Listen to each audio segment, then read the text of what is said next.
Sumul Fatiha, we are on our way, seeing this beautiful sunset on the Mediterranean, joining 50 other boats from Tunisia, from Barcelona, from Italy, inshallah.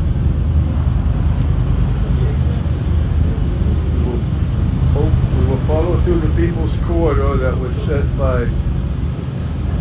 already opened by the Madeleine and the Hondola, and now 50, 60 boats.